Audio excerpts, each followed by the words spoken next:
back. WNST, Towson, Baltimore, and Baltimore Positive. We are positively into my birthday month over at 98 Rock. They always called it Rocktober. We're getting into October now. I want to welcome back a dear friend, a partner, a sponsor, and someone that we have here from time to time to bring the mood up a little bit. Mental health, mental fitness, mental awareness, all of these things. We've talked to Victor Brick so many times about trying to stay sharp and trying to stay on the right side of the street here. And the John W. Brick Foundation has put together a Move Your Mental Health awareness. And the first couple of days of October, pretty important as we start off. I'm going to be a new man by October 14th, my birthday, Victor. How are you, man?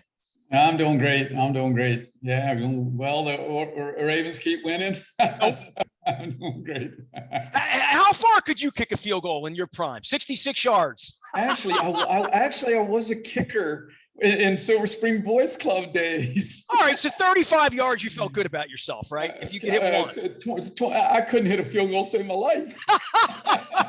I wasn't a soccer guy. I was more eye hand, more tennis and stuff. But I love to kick field goals and stuff. But seeing what he's done and seeing how it's sort of illuminated the city, it's created like fun memes and fun things all week long. And I think this is part of like during the plague last year, we couldn't go to the games and all that. It feels like football season again. It feels like it's been a long time coming. And it's all tied into mental health. And that's the great thing about it. Let's face it. We feel better when our sports teams do better, when we can go out and whether we're watching a football game, we're watching our kid in an activity, whether we're watching a play or the theater, we just feel better connecting with people. And those are the two things that drive mental health: connectivity and coping skills. And the two things that work against them are isolation and loneliness and lack of coping skills. And there ain't a whole lot to connect you better than a Ravens on a Sunday with the way they're playing. And it just brings the city together. Instant dopamine, air, and serotonin, the whole bit. You got it. Well, Victor, you're putting on this event here, and a lot of folks know you from Brick Bodies, or they know you from Planet Fitness, or they just know you around town. But you've been very forward in the last decade with your brother's mental health and his challenges. I want to start with giving the concise story about why you're involved in this, because I think the why is so important with what you've gone through. And you talk about dopamine and serotonin, all these things. But, for most of our lifetime, if something was wrong in your head, you were afraid to tell anyone. And then when you told someone, they gave you a pill, right? They gave you a drug, right? That's right. And we're in a different place right now. And I know this is really your mission because this is what happened to your brother. Yes, my oldest brother, John, suffered from schizophrenia virtually his entire life. And he died from complications of the disease. And never once in all the years of his treatment, sometimes in the best hospitals and the best psychiatrists in the country, never once was he put on a fully integrated program that combined exercise, nutrition, mind-body practices, and other holistic approaches, because he definitely needed it at times, along with, when he needed it, medication, psychoanalysis, and institutionalization. It was always the latter three. And John succumbed I believe, from the medication, not this illness. Schizophrenia technically is not quote terminal, but you cannot stay on hard narcotics for 40, 50, 60 years. It takes its toll. Medication is meant to treat acute phases and the initial onsets of many diseases, but sooner or later, I don't care what disease it is, COVID included, sooner or later, your body has to be able to handle that pathogen, that condition. And it comes down to lifestyle and doing the right things, or otherwise you're really nuking your body with all these chemicals. And so our mission has been twofold. One, to bring awareness to the mental health crisis. And I think COVID's done a pretty good job of doing that for us. 50% of the American population now was suffering from some type of mental health issue, not necessarily mental illness or disease, but a mental health issue. And more importantly, to change the way the world treats mental health by having holistic approaches such as exercise, nutrition, and mind-body practices integrated as part of the mental health care delivery system. We're not saying it's the only answer. We're not saying it's part of the delivery system. But I think we have most of what we need in us, right? I mean, this is where the coaching part of this comes out, and how we associate trauma and things and how we coping mechanisms, right?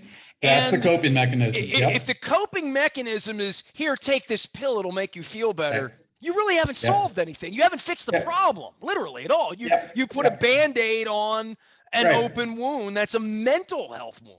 Right. Think mental illness is it's an illness. It's a disease. And think of obesity. You get to the point, if you don't take care of yourself, where you're endangering your circulatory system and in danger of a heart attack, you may need some type of medication. But if you had lived a healthier lifestyle all the way through, you might have never gotten to where you needed that medication. And even if you did, because of different reasons, you would be better able to handle that condition and not have to solely depend on that. So it's all integrated, and it's all part of full treating the body.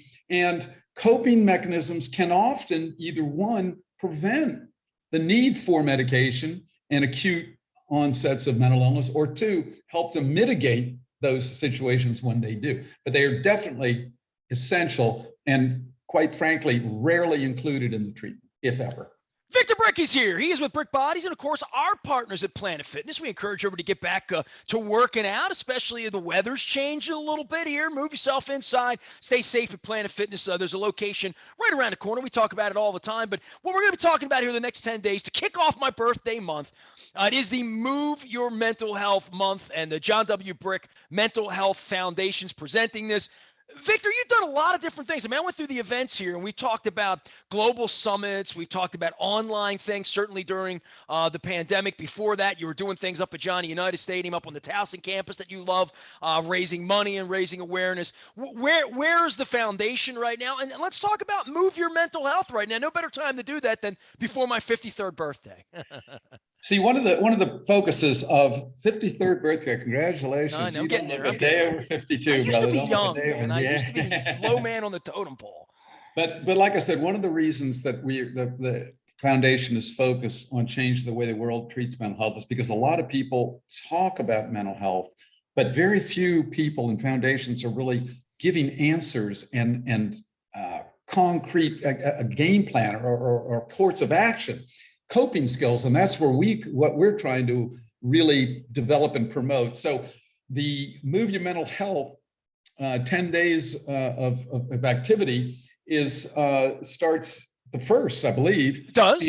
And every day for, I think, 10 minutes, we have a different fitness professional, some of whom are world-class and some of whom are local, do some form of movement with the idea of exposing whoever signs on to different forms of movement, and just getting people into the routine or into the habit of exercises. So we've got Qigong, we've got yoga, we've got chair breath work by Ali and Ottman Smith, 2 local guys in Baltimore City. These guys are doing phenomenal work with their foundation, which is trying to change the mindset of disadvantaged communities. They are implementing yoga and mind-body practices in the public schools. Well, yoga changed my life, Victor. I mean, at the turn of the century, I think I've told you this, Brian Baldinger was my co-host, and Brian did yoga and hot yoga and got me involved in it. It's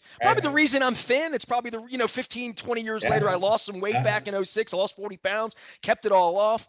And the mind and the being alone in a room where it's quiet working, different than being at Planet Fitness, different than all that stimulation.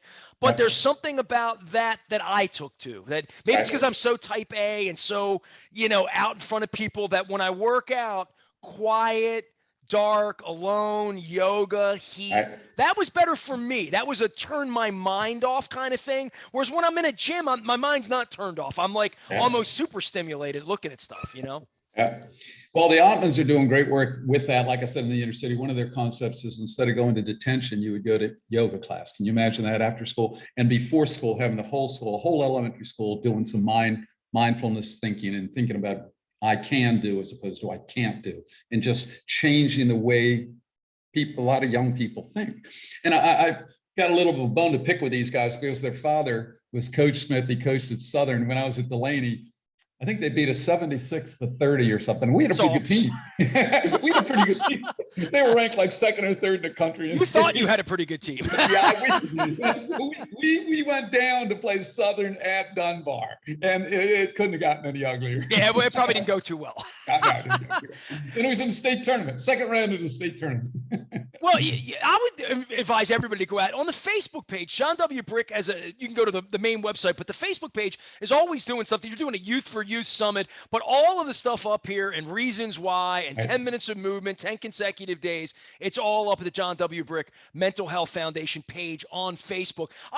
Victor, well, let's talk about that youth Sure. weekend we're doing. Sure. And 10 years ago, that was not really one important, or two would be very popular. Like you said, people wouldn't talk about it if they did have it, and there wasn't as much of a prevalence. But the strain of COVID on the America's youth has just been devastating. And you guys your listeners, think about those formative years and having to give up a high school athletic season or even a youth soccer program. It's just really, so I encourage everyone to get onto that log on to that online program at some point in time.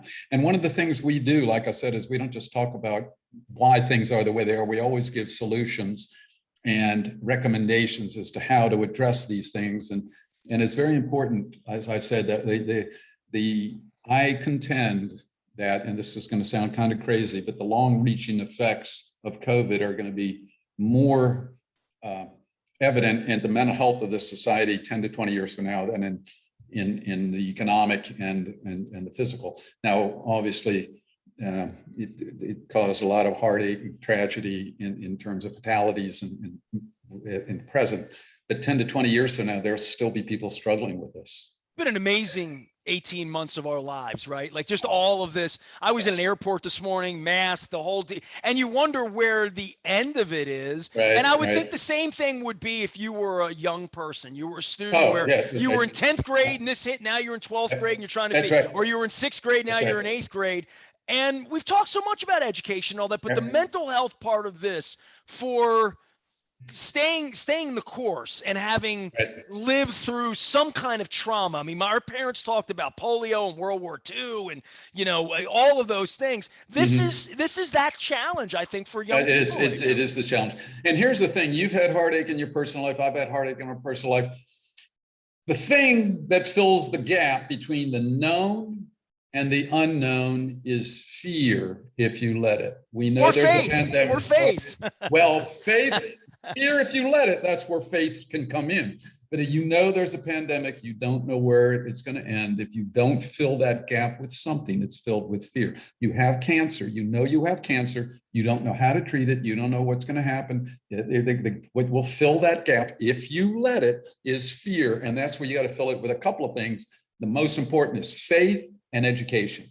You got to have faith and truly believe in something bigger than yourself. And you've got to know how to deal with it. That will end, all things end. And these are the things you can do. And that gets back to the coping skills that we're talking about all along. And that's why it's important to do things like get on the Move Your Mental Health 2021 and get on the youth webinar so that you come up with the coping skills, because your kids are depending on it. They're not going to seek those things out themselves. And for the children, for the youth, and for the adults, most of your friends and family won't either. They will not know what to do. People just don't know how to. Well, it's a very difficult thing. I would say if you're having a mental health challenge, who do you turn to? Who do you trust? Do you call that 800 number? Do you call your faith leader? Do you call a family member who may or may not respond or have the capacity to I don't know that I would be capable of taking that. If someone called me right now and said, I'm not a professional, I would refer someone to professionals. And I think a lot of times people try to do this on their own, or they try to do it with a friend or someone they trust, and that's important. But I think once this sets in, do you feel like you need help? You need professional help, not just a family member or a shoulder to turn to. You need real information. You really do. You need You need somebody to turn to, you need a professional. That's one of the big initiatives of the John W. Brick this year, is that we're developing a wellness trainer certification program. So right now, you want to lose weight, you can go to a certified personal trainer. You want to build muscle, you can go to a certified personal trainer. We want to have certified wellness fitness professionals. Not psychiatrists or psychologists, right? Not what John solved. Different. That's right. These are people that can help give you coping skills to handle depression and stress, and also can see when it's beyond the scope of their expertise, and they would refer you on to the psychiatrist and the psychologist, because they do serve a valuable function, but they are not the only source. You should.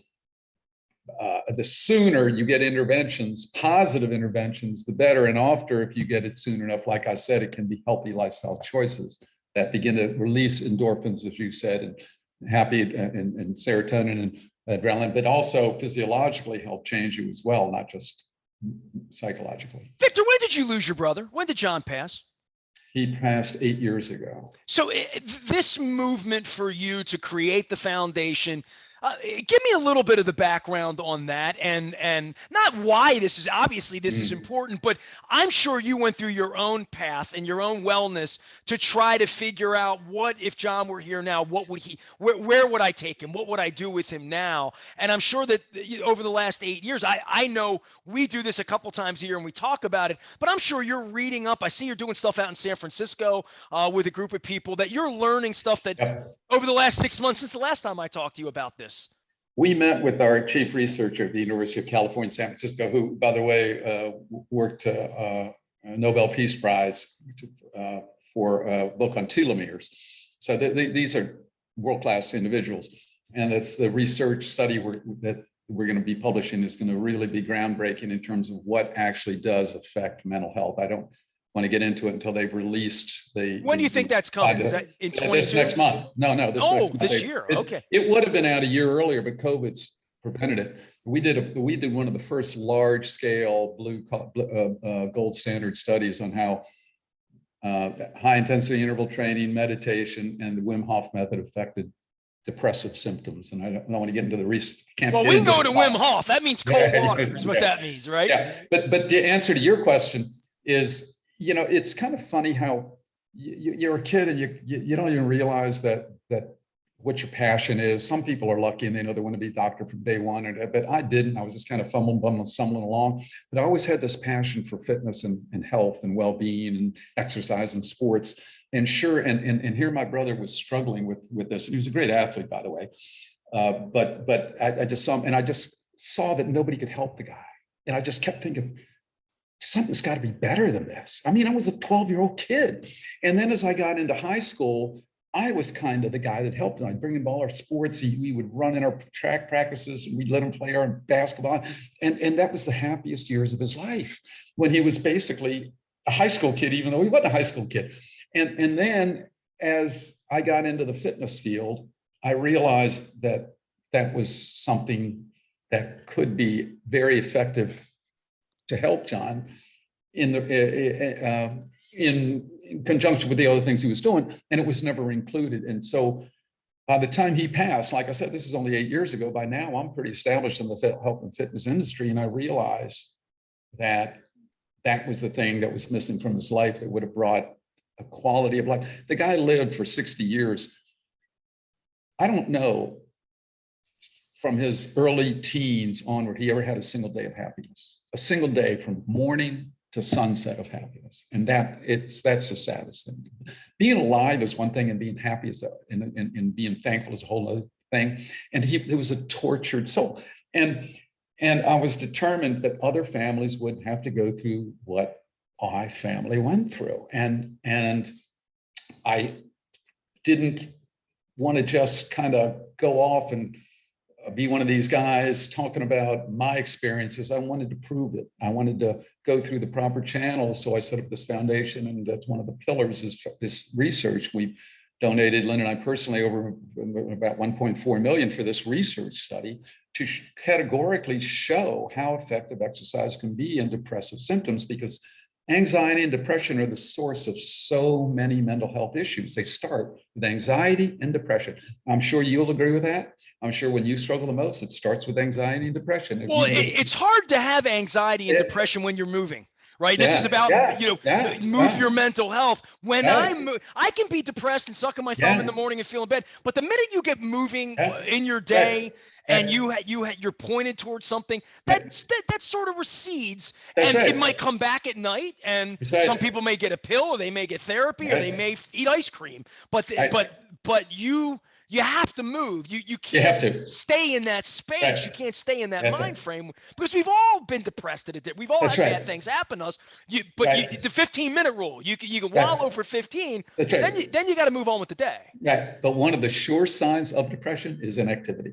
If your kid will not get out of bed, doesn't want to go to school, wants to stay, he's probably suffering depression. It's funny, but it's counterintuitive to what they want to do. You've got to make them do what they do not want to do, which is get up and move. And so one of those things, you'll thank me in the end, and you will feel better in the end. So as I said, that was the genesis of the John W. Brick, to change the way the world treats mental health, more so to help people and loved ones and families that are going through this than it was to make any great statement. I just wanted other people to not have to go through what we went through. And one of the problems, I love my mother dearly, but it got to the point that she was old school, where she just abdicated his health to the medical professions. And here I'm trying to say, Mom, he should be doing this and he should be doing that. And she said, no, the doctor didn't. And so many people do that. They just sit back and they abdicate either their personal health or their loved one's personal health, instead of being proactive and finding out what they should be doing and challenging people and professionals on why they aren't doing this, and what about this fact thing, and what about diet, and what about exercise, and what Well, we're about also barraged with the media part of take this pill. right, That big pharma has big gotten pharma, involved big with pharma. take a pill. Of course, yep. So, Victor Brick is here. The John W. Brick Foundation is presenting Move Your Mental Health all this month, first 10 days of October. You'll get a 10-minute message every single day. Sign up online. Go out on Facebook. Go out to John W. Brick Foundation, as well as our friends at Planet Fitness. Victor, it's always good to visit with you. I hope the next time I see you, Justin Tucker's kicking 167 yards to win a playoff game or something like that, right? Well, as long as You're wearing your as long as purple. it's I for see you winter. got your purple. I got, look at here. I got my game. I'm out here in Portland, but they don't have a professional team, but I'm still sporting the purple. And it's kind of cool that I'm always sporting the purple because of Planet Fitness. Well, we'll be in Denver this weekend. I think I've run into you in Denver at football games out there. Yeah, Hello to the family, to the daughter, to the son, and of course to Lynn. We'll get her back on here soon too. I hope you're moving your mental health here this month, and we'll circle back. I know you're out of Baltimore a little bit. You're coming back. You're doing a big thing with DC this weekend, right? It's a big I'm originally from the Silver Spring, outside the DC area, and I'm on the Washington Basketball Hall of Fame committee, and we're inducting one of my high school teammates from good old Springbrook High School. Hopefully there's a couple of Springbrook grads listening. So he's being inducted along with Brenda Fries, who was my daughter's coach at the University of Maryland, and John Thompson from, of course, Georgetown, a DC guy, not just a coach, but grew up in DC. And so it's quite a class. And so I'm really looking forward to it. Basketball season. It's like basketball season again already, right? Yeah. And I'm telling you, I've been talking to a couple of guys, Baltimore needs a Baltimore area basketball Hall of Fame. And guess what? I just might be the guy to put that together. Well, we've had some players around here. My man. This has been a basketball community. There's no doubt about that. The cool thing is I know a lot of these guys. My daughter, my son know a lot of these guys. And so, it'd be pretty cool. But I'm taking notes. I'm taking notes. Let's work on mental health this month. We'll put 22 together to do a Baltimore Hall of Fame for basketball. Victor Brick from Planet Fitness and Brick Bodies, and of course the John W. Brick Mental Health Awareness and the Foundation, and keeping everybody clean and safe here as we get into October. Make sure you're out there and you're moving and thinking the right thoughts here as we get through this COVID, and certainly Ravens victories move all of us a little bit forward. Victor, stay healthy out there. All right, we'll see you. Planet Fitness, you too. Thank you. God bless. Joining us here, absolutely. You can find me anytime, anywhere, out on the social media thing. Facebook, Twitter, LinkedIn, Snapchat, maybe the Ravens game this weekend. Luke is in Owings Mills with all of the news, the reports, all that comes to you on the Coons Ford WNST Tech Service, as well as our friends at Royal Farms, real fresh, real fast, presenting all of our our Ravens coverage. I am Nestor. We are WNST, AM 1570, Towson, Baltimore, and we never stop talking mental health in Baltimore Positive.